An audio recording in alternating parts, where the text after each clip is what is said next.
During a time of great prosperity and peace in the flourishing garden of Islam, when philosophers and scholars excelled all others in the quality of their writing, and scientists and inventors devised the most marvelous of innovations, adventurers and travelers would go where none of their kind had gone before.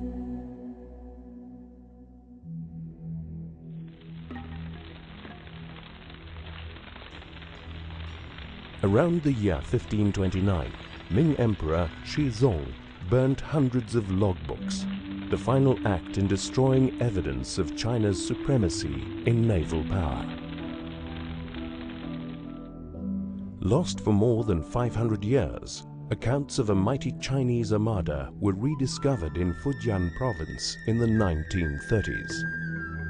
Etched on a pillar, they told of gigantic ships laden with gifts for distant kings, from whom the Ming Emperor exacted tribute in return.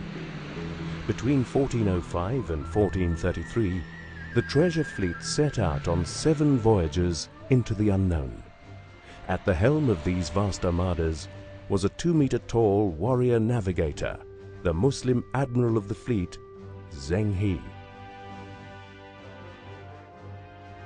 By the end of his final voyage, his fleet had covered over 50,000 kilometers, having anchored in the most famous ports of the time.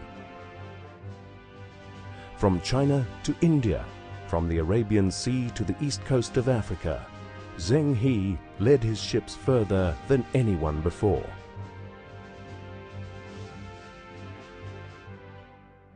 Following the religion of Islam, young Zheng grew up in Kunyang, part of the then Mongol Empire.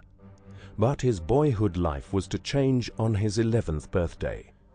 In 1382, when imperial Ming armies conquered Kunyang, Zheng was captured and made a eunuch page of a prince, Zhu Di. As fortune would have it, when Zhu Di seized the Chinese throne, Zheng He became his confidant. First rebuilding the Great Wall, Zhu Di then embarked on a massive shipbuilding program and appointed Zheng He as Admiral of the Western Seas, ordering him to go beyond the horizon. Comprising almost 28,000 men and over 300 ships known as swimming dragons, Zheng He's fleets included massive treasure galleons, which were technological marvels of the age.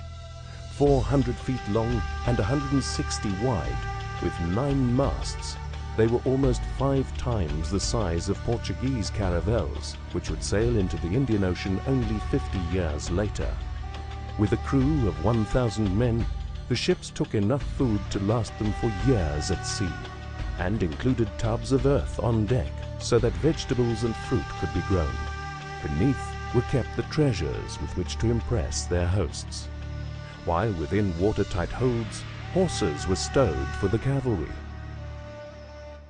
Zheng He often astonished his emperor by returning with extravagant tributes, of which the most amazing was acquired on his 4th voyage in 1414. In the kingdom of Bengal, Zheng persuaded the ruler to part with an animal given him by an African king. To much excitement, when the giraffe arrived at the imperial court in Beijing, the emperor's philosophers celebrated it as the fabled unicorn, an animal associated with an age of peace and prosperity. Now a hero, Zheng He set sail for his 4th and most ambitious voyage, to Arabia, where he fulfilled his personal pilgrimage to Mecca and finally reached Africa, stopping at Mogadishu, Mombasa and Zanzibar. Thought to have traveled as far south as the Mozambique Channel, Zheng He vastly outdid his Western contemporaries in their own age of exploration. Could he have even rounded the Cape of Good Hope and gone as far as America, as some historians claim? But after his death at sea on his 7th and final trip in 1433, a new emperor assumed the throne of the Ming dynasty and began to dismantle Zheng's navy, with the effect that China went from being a superpower into isolation.